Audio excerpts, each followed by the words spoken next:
Now let's proceed to the Brayton cycle processes. Gas turbines sometimes work on an open cycle. The open gas turbine cycle can be structured as a closed cycle by applying the air standard assumptions. In this, the compression and expansion processes remains the same, yet the combustion process is replaced by a constant pressure heat addition process, also known as the isobaric process, from an external source. And also, the exhaust process is replaced by a constant pressure heat rejection process to the surrounding air.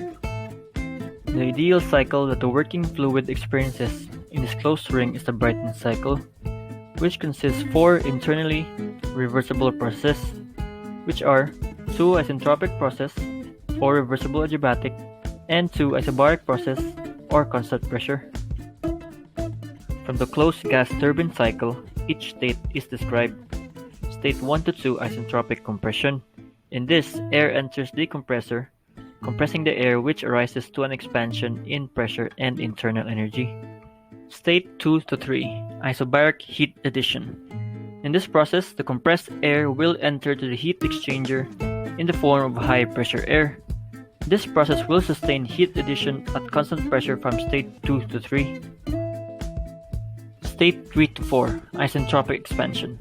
In this process, work is done by the high temperature gas that enters to the turbine, arising to a decrease in internal energy. The expansion of the air causes the turbine blades to rotate, producing power. It is by this process where mechanical work is created. State 4 to 1 isobaric heat rejection. In this process, heat loss takes place. The air is cooled within the heat exchanger, bringing about a decrease in pressure and temperature.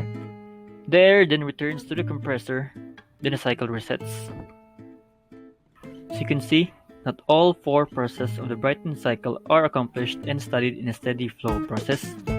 Supposing the neglection of potential and kinetic energies, the equation can be conveyed as Q in minus Q out plus work in minus work out equals to enthalpy exit minus enthalpy inlet.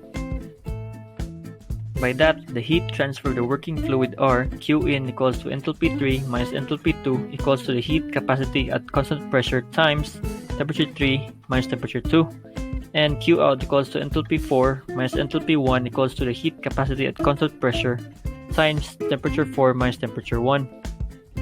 Suppose that it is in cold standard, the thermal efficiency for the ideal Brayton cycle can be conveyed with the equation work net over Q in. In general, the thermal efficiency of any heat engine is defined as the ratio of the work it does to the heat input at a high temperature.